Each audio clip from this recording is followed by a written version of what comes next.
what happens when storytelling escapes the screen, I hear you all ask? Well, you're in luck, as our next panel is here to answer exactly that.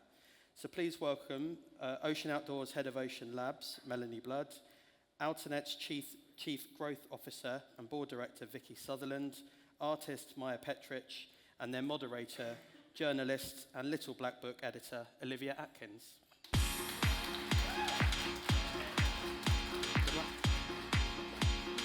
Pronouncing my name. Hello. I'm Olivia Atkins, and it's a pleasure to be joined here today by Mel, Maya, and Vicki.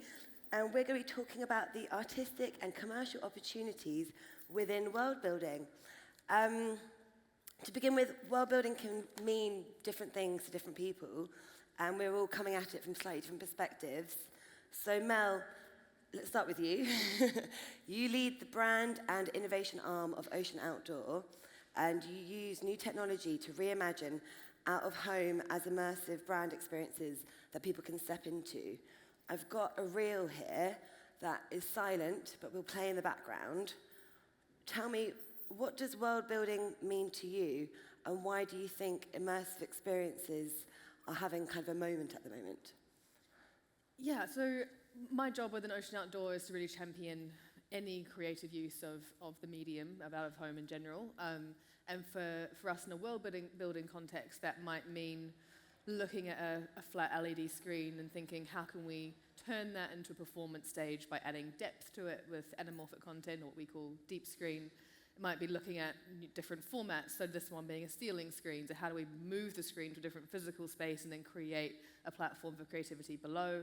It could be a tangible experience where you may have a screen in proximity, or you may not. It could be a standalone moment where people can touch, feel, experience the product or a brand in a really physical, tangible way. So I think a lot of the time out of home is seen as big billboards around cities, and it absolutely is. But my job is to kind of change that perspective, I guess, and think about it a little bit differently.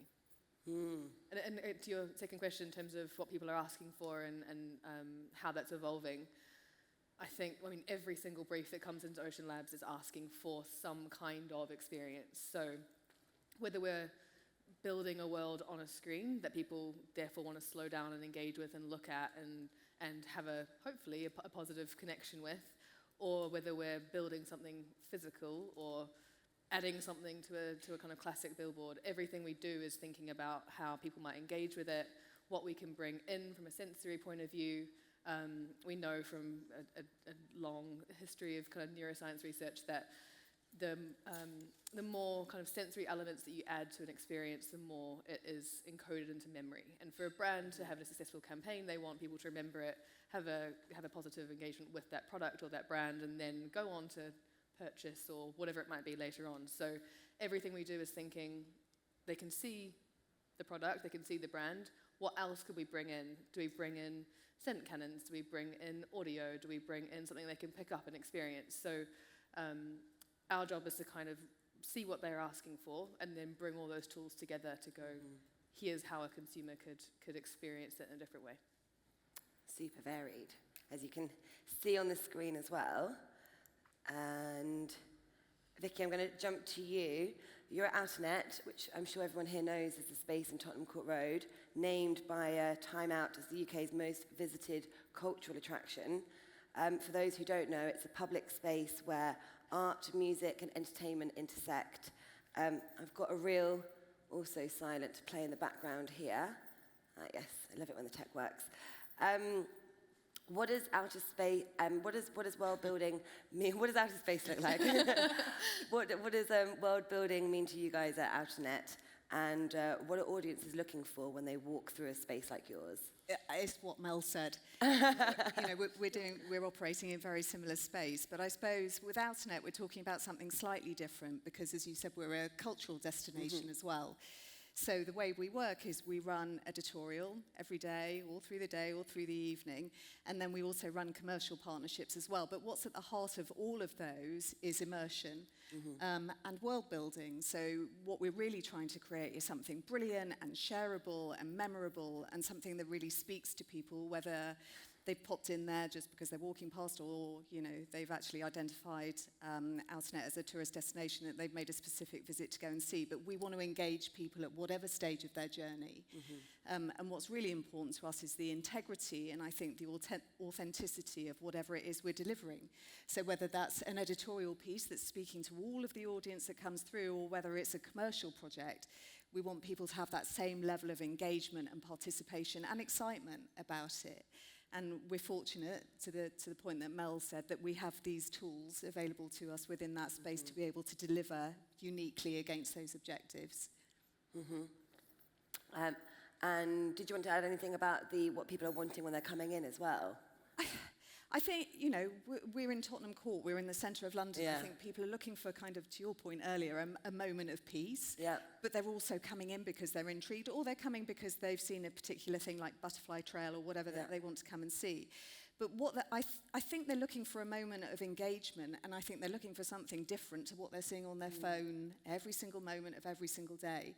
And we're trying to transport them to a place where they have a really incredible experience and something, as I said earlier, that's memorable and shareable.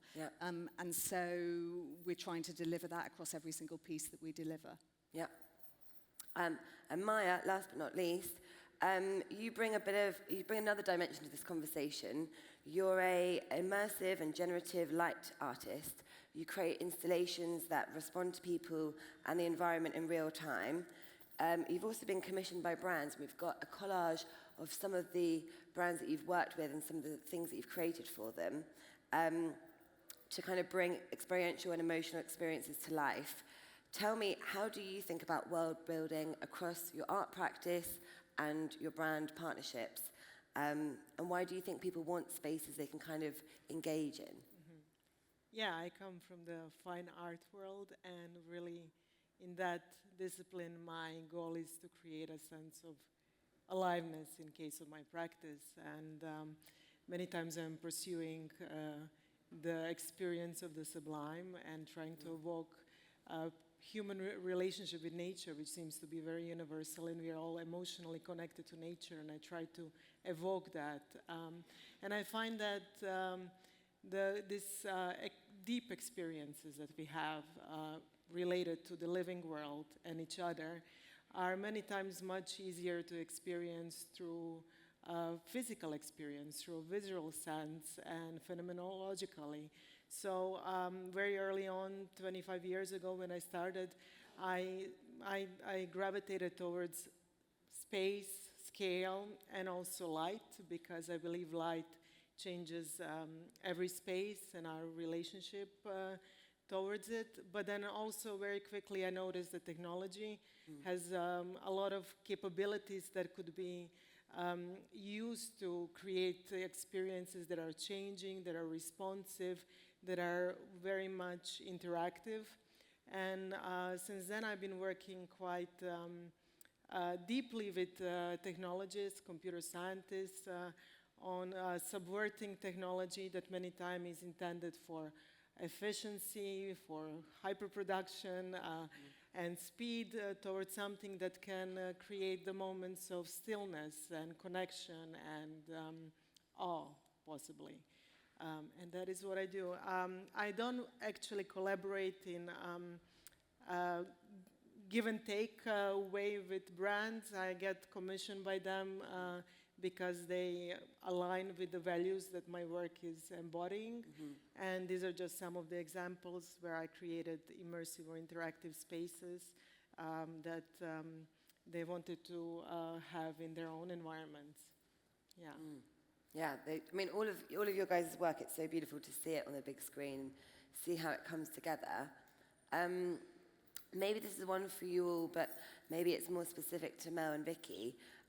Just tell us briefly, perhaps, how actively are brands asking for immersive experiences in briefs at the moment? And kind of how are you guiding them through that process? Perhaps that's one you can all speak to. Yeah, I think a lot of the time a brief will come in to us from a media agency or a client themselves, and they'll kind of say, we're trying to achieve this. And that can be done through a media plan in lots of different ways. But a lot of the time there's an opportunity to help them think differently. So there'll be some cases where they're asking us directly. They say, I want to build an experience that does this, or I have an idea, is this possible? Is there technology that exists that can help me have this interaction with my customers?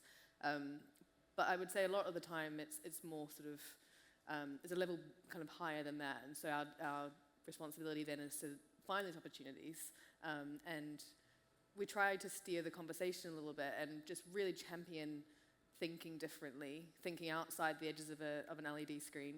And in terms of guiding them through that process, it's everything from helping them build the bravery to say yes in the first place, and then actually, in that process, I think we're building trust by talking through how it will work, what we'll do, what people will experience, how they'll feel, what it would look like. And so by the time we get to the production process, we're kind of steering the ship at that point a lot of the time. So, but in a really collaborative way, where we're positioned to flex based on what is needed of us.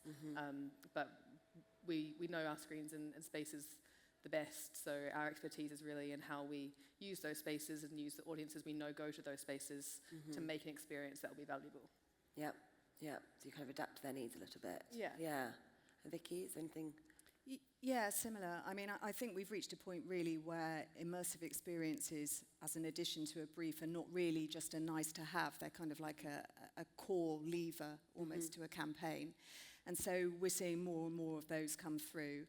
And quite often what a client will say, or what they won't say is, hey, deliver me an amazing world-building immersive experience. What they'll say is, we want something shareable, or we want a tech first. But really what they're asking for is, I think, immersion and its world-building. So how do we deliver that? And ostensibly a lot of that, back to us, is about asking the right questions around the brief, because exactly what is it that you want us to deliver? Because we can give you whatever you want, but we want to know, is it something that's fab and showy and brand building, or ultimately what are you talking about? Are you talking about generating sales, or is it brand awareness or whatever? And so we always put those objectives at the heart of whatever we do, and then we will build the experience and the media around that and tailor it in a bespoke way.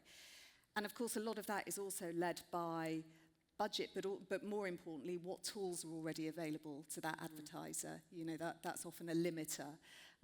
So they may be sitting on a wealth of content that we can, you know, strip back and reuse or build upon, or sometimes it will be completely starting from scratch. But it's on us as a team of experts to really dig into the brief and make sure we're delivering accordingly and giving them the immersive experience that feels authentic, engaging, and that will absolutely hit those objectives. Yeah, that you set out early on. Yeah. Right, is there anything there you want to add in, or how does that feel? Is there anything about how actively brands are approaching you for immersive experiences, or how much you guide them through that? Yeah, many times they are interested, I think, in the expression of these new technologies in creating an experience that can be emotionally engaging. I think they approach me because they align with the values that the work stands for, which is many times, again, trying to create a sense of a stillness and a moment that is different from being surrounded, being in the virtual. However, yeah, I do have that freedom of pursuing my artistic ideas and goals, and I get commissioned by the ones who recognize the meaning in that. And there seems to be more interest. However, also, as we talked earlier, there are many of these projects that I have been working for now more than 20 years that are only now are getting picked up. Yeah. So obviously, you know, where we are living in the time of technology being so prevalent, there is also a hunger for saying, let's do something creative with technology that is human-centered, and I think that's one other big reasons why they turn to my work. Yeah. You're probably, it's new for some people coming into it, and then you've been developing that way of working with technology for such a long time. We're going to look at a piece of your work now in a moment. You debuted the Glitch Sublime last night at South by Southwest, and it's on show at the Hoffer Gallery in Mayfair until June the 11th, so do catch it if you find yourself in the area. Maya's created a custom-built system that uses real-time data to track the environmental conditions of Arctic poppies growing. So I'm going to show you a little trailer now.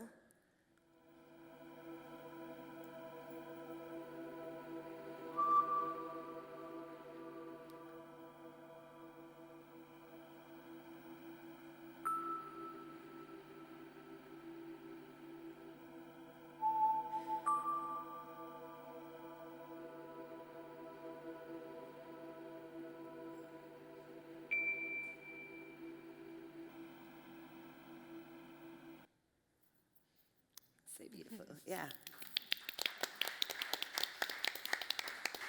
It's good to have the context to really see on the screen. So just tell us, how does a project like that begin? And do you build the tech around the idea? I know you work super collaboratively with computer scientists, AI researchers, engineers. Tell me a little bit about your process.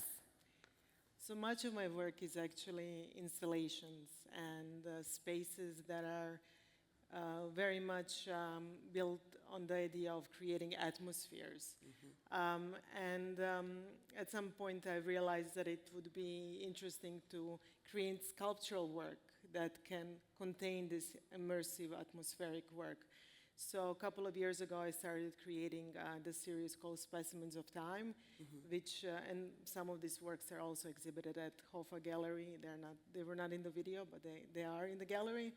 And they are sculptural containers that are meant to archive the feeling of nature that we consider pristine, but is being changed in real time because of climate changes, climate warming mostly. I am very much interested in containing that atmosphere through light and sculpture and multi-projection systems.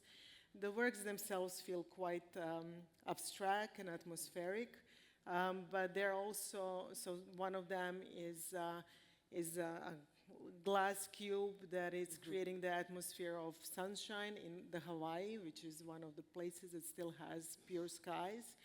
But even that is being, polluted. So I'm looking at the pollution in real time, and that ever-changing depiction of the sunshine is being affected by the real-time data. And whenever we have information about pollution from the weather, which is delivered in real time, there is changes in the sculpture. There is some traces of different rhythm, greens appear, and so on. So I've been working on carrying over this immersive installation into sculptural work, and always the tech is kind of in the background. Yep. It's heavily relied on the tech, and I've worked with computer scientists on building tech that is specifically made to run these pieces, but it's not in the center. However, all this works and the time that we are in is asking a question: what is the role of technology, and what is the role of technology in terms of our relationship to nature and preserving nature? So my long-time collaborator and full-time member of the studio, computer scientist Mihai Jalabenu, he's a roboticist, and together we built this system that is looking in real time at the data in the Arctic and the weather. And whenever there is information about the climate being warming, the robot reacts and puts one fabricated Arctic poppy into a light box. Wow. And it does it over a course of a day, and we end up having a light box that is, in a way, a snapshot of the day. And the more flowers you have in a light box, the prettier it's meant to be, but it's also a reflection of an uglier reality. Yeah. So it was a result of subverting these technologies that are made for automation, for speed, for efficiency, for the industry, into storytelling, and asking questions and starting a conversation about what does this mean? What does it mean when we have technology archiving feelings of the space, of the nature that it can never really experience? And what will happen when this technology might even impact the acceleration of the climate change. I find it very interesting to look at all the tools that we have and see how can we tell new stories with them, but also subvert them towards telling the stories that are different from what these tools were intended to do. Very provoking. Yeah, and interesting to know how that the creative and the technology kind of come hand in hand together. We're going to look at a video, Vicki, I'm turning to you now, a collaboration that Outernet did with Kleenex and Mr. Doodle, which was like a live art takeover. Mr. Doodle was in a glass box in your space, receiving TikTok prompts, and then was illustrating those on the glass box, which were then screened onto the screens around. I'll show the video now so that you can see what I'm talking about.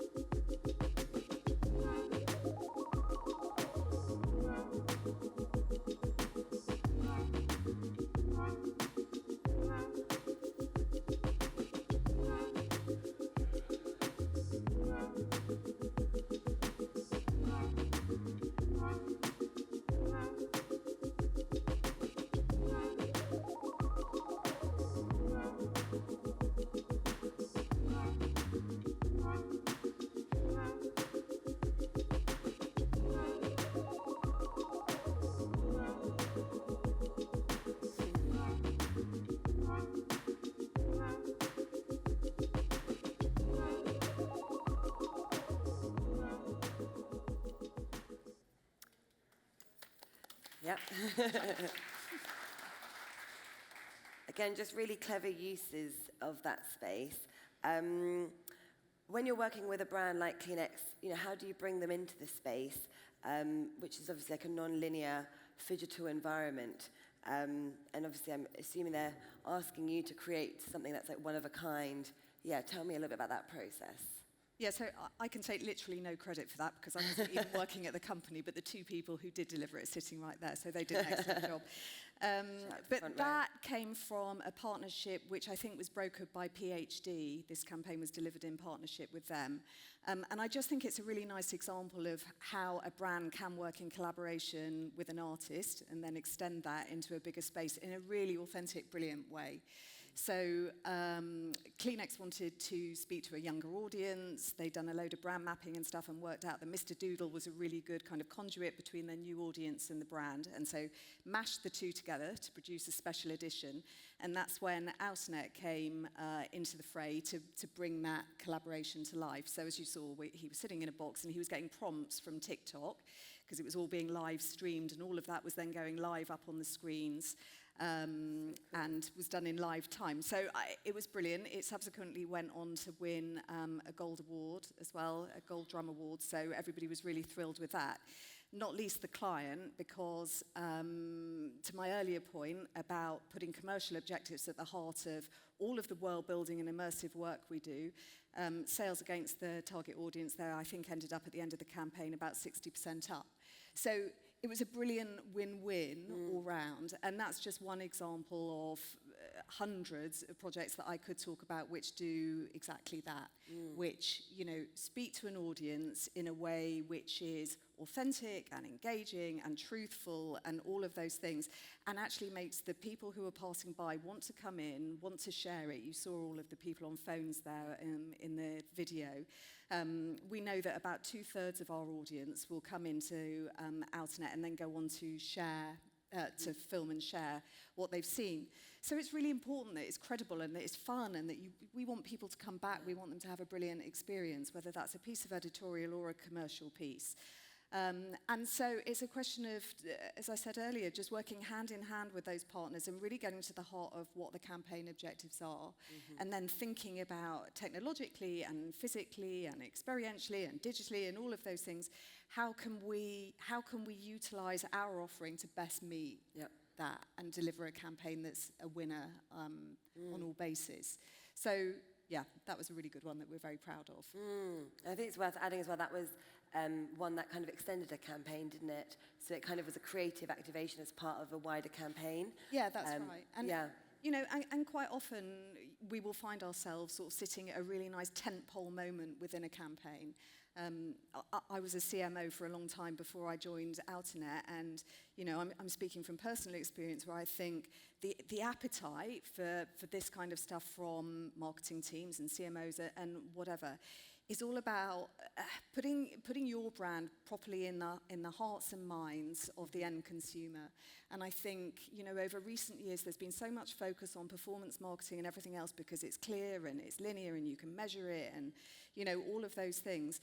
But ultimately that can become a very transactional race to the bottom.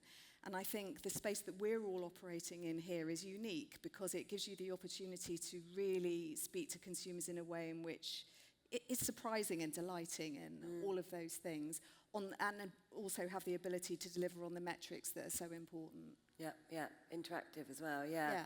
And part of culture. Yeah. And then that moves us on nicely, Mel, to your campaign, the one I'd like to spotlight, which is the Gorillas project that you did promoting Google AR Core, which is a inbuilt AR software.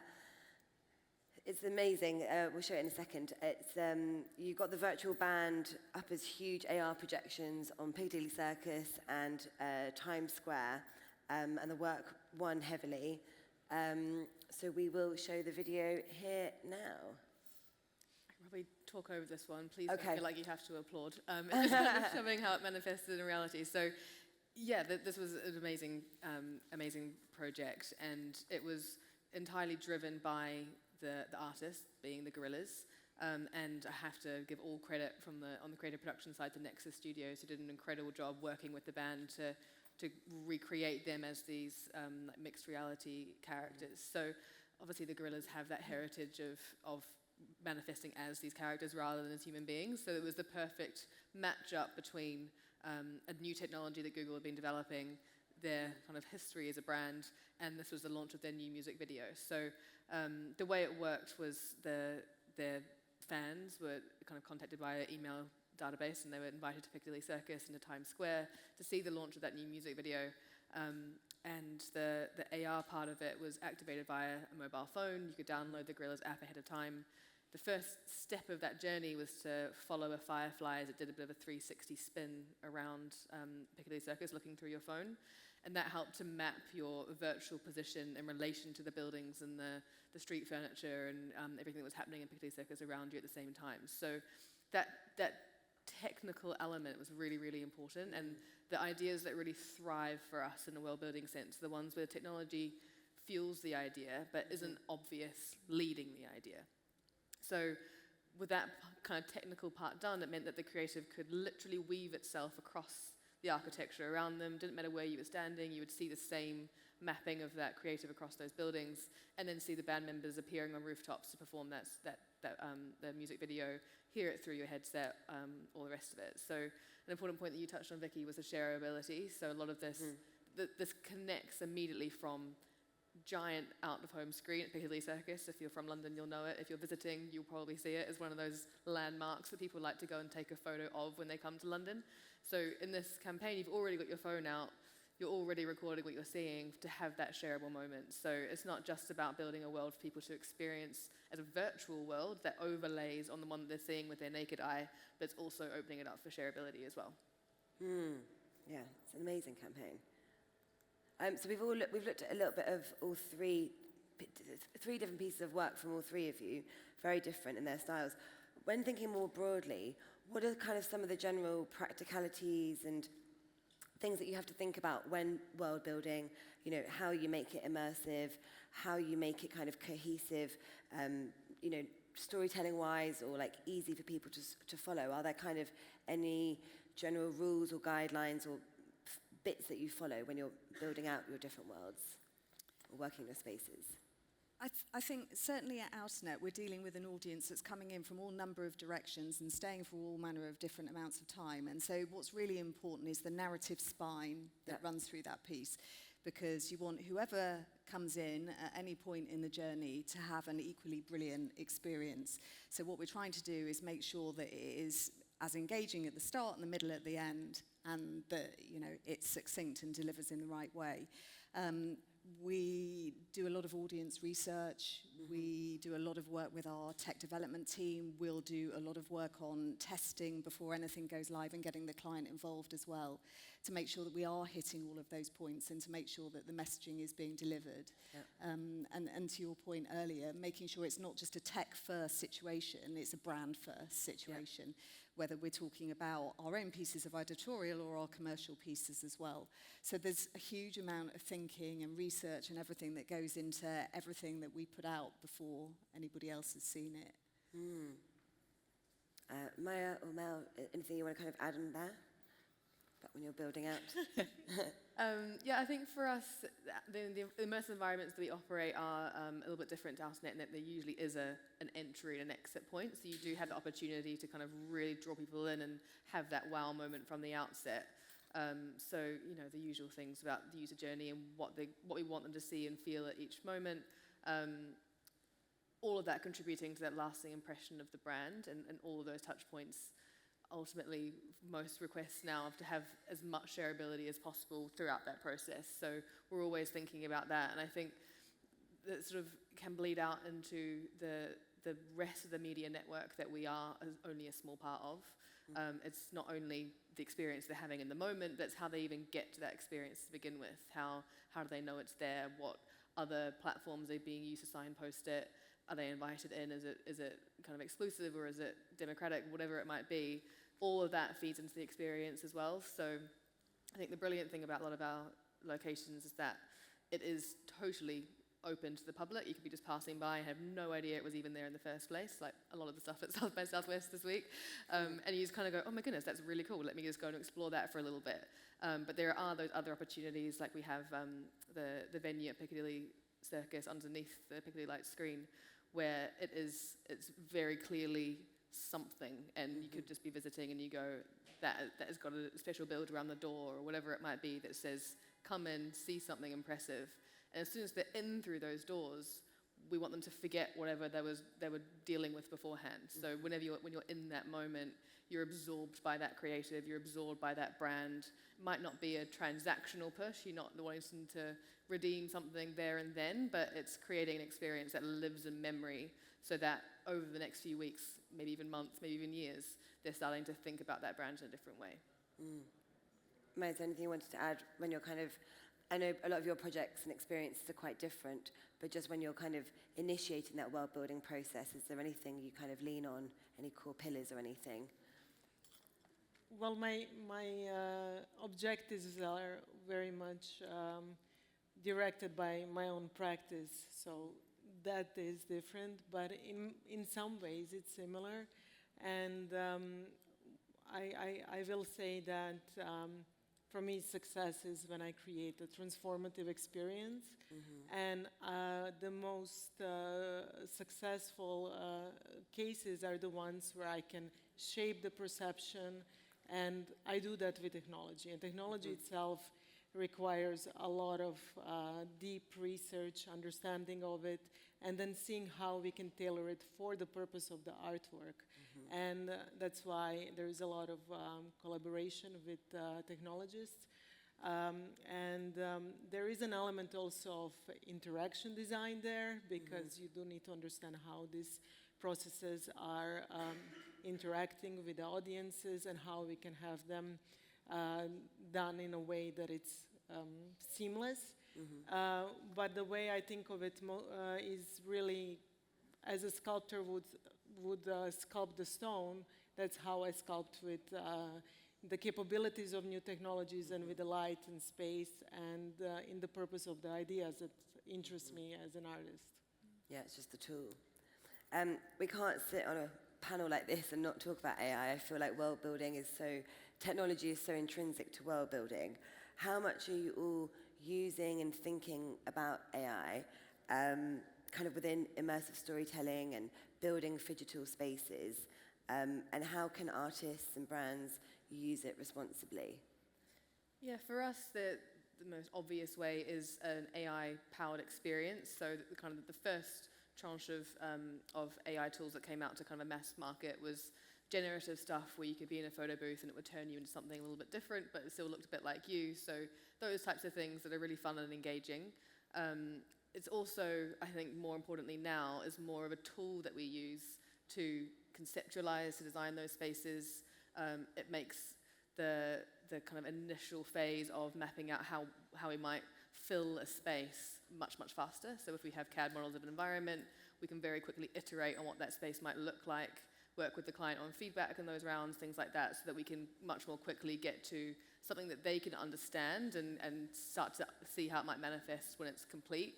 But there's always this layer of undoing the AI a little bit in order to rebuild the final product. So this is true most often for us with our deep screen work, which is the anamorphic content on our screens, where we might get an AI mock-up from a client, for example, and it will look beautiful, but then you start to deconstruct it and build it in quite literally a three-dimensional stage in our animation software. And the water doesn't move the same way as it looks like it's moving in the AI version. Or if you're leaning out of a screen, you've actually got physical objects that stop you from being able to move in that certain way with the edges of that screen and the perception from someone looking at it. So there are all those things that we use it as a starting off point, but there's always this craft layer that comes in afterwards to go, okay, that's a great concept, but then how do we really make that, and how do we make it feasible, and how do we produce it in a way that's sound and kind of safe for the client? And navigate the obstacles. Yes, exactly. Vicki, is there anything you wanted to add there? Yeah, I think very similar, using AI as a kind of base level or a trigger point from which then we add on our own in-house or external expertise to build out and make sure that we're delivering exactly what we need to deliver.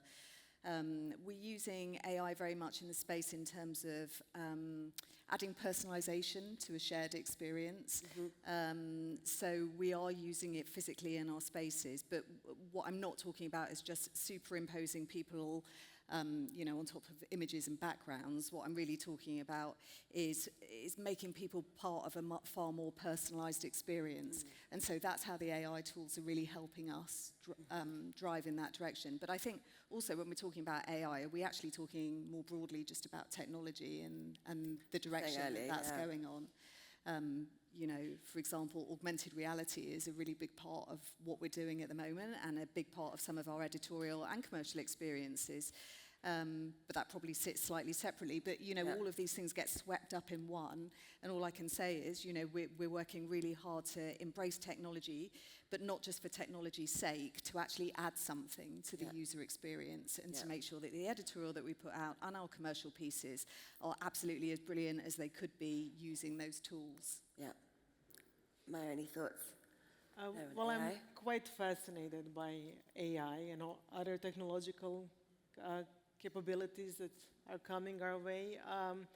And at the same time, I'm quite scared of them. So in my practice, we are using it actively, but we are either subverting it or we are building it from grounds up. So for instance, the piece that you saw, the one with the robotic system, we are using some ready-made AI, but also we have built our own AI that informs how robot picks up the flowers, where it puts them. It's trained on my aesthetic and so on. And I think that very much reflects my take on it. I'm a proponent of the benefits of it, but I think we need to be very critical about how it's being used, what it's being used, and we need to own it. Also, it's almost like a political act to take ownership of it and say, this is what I wanted to stand for. Okay, let's have some of it, but let's make sure that it's adding value, it's adding meaning, and it's not being here imposed, and we are just consuming it as the industry is delivering it. And then I think we've got one final minute, so I'm going to just ask you, where do you, as a quick fire one, where do you think kind of world building and immersive storytelling is going in the next 5 to 10 years? If it can be quick fire. I mean, big question to end on. I think for me, it is about that collective experience, those shared moments. And there's all sorts of research out there that says, particularly kind of millennials and Gen Z are looking for those community-based experiences where they can connect with people away from devices.